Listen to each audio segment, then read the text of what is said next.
Good to see you. Thank you for being with us. William Shakespeare posed the question, what's in a name that which we call a rose by any other name would smell as sweet? The president isn't hiring anyone, firing anyone. He's not creating any new departments. This is just a name. Why the big deal?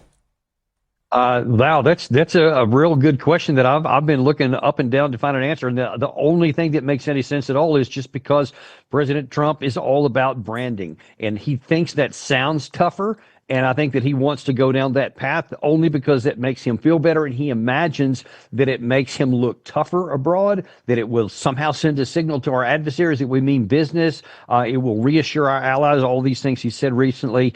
There's no truth to any of it. I don't know what he thinks is going to happen, but from what I've gathered from talking to some folks overseas already, they're mocking us because they understand that it's nothing but a name. And I don't think anyone can claim that we were only defensive prior to this name change when we attacked Iran, for example, very recently when we hit their nuclear facilities, et cetera, nor any time in the last, well, since 1947. I doubt anyone would claim that we are on the defensive. So there's no justification for it.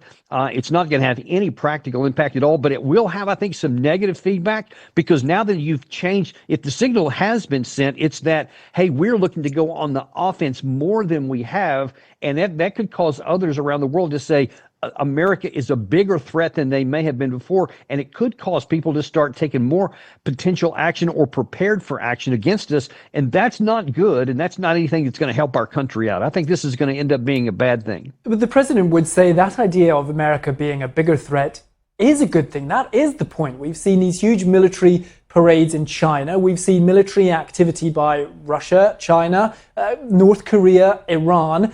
The whole point of this is to have an assertive name that seeps into people's subconscious, whether they are friends or foes, and that's why I'm doing this. Yeah, that's what he wants to happen. That's not what is happening, and it's irrational to think that anyone would think that that's going, by just changing the name, that's going to make someone more afraid of America than they were before. They're not. And you talked about those military parades. The fact that there's been a Russian, a Chinese, and an American military parade just within the last few months, and the United States doesn't come off looking very good. We come off looking like we're not professional. We are not paying attention to detail, et cetera. We just came off of losing the Afghanistan war. We didn't even quell the Houthis. After 2 months, we just basically quit trying.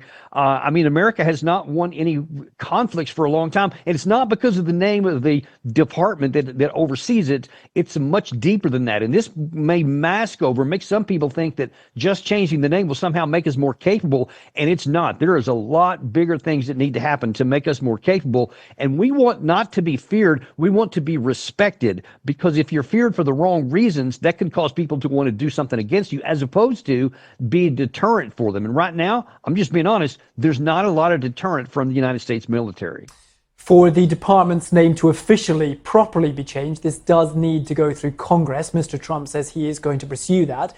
In the meantime, the Department of Defense, or War, whatever you call it, is one of the biggest budgets in the US government. The Pentagon is the world's biggest office building. It has outposts all over the world, London, Paris, Baghdad. How much is this going to cost?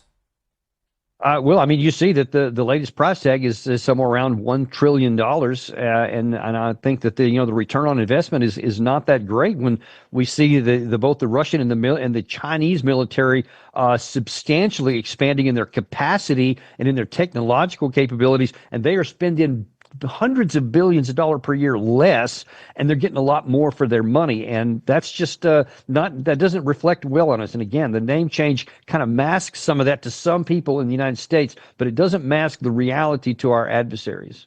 Okay, senior fellow and military expert at Defense Priorities, retired Lieutenant Colonel Daniel Davis. Colonel Davis, thank you so much for joining us. Always my pleasure.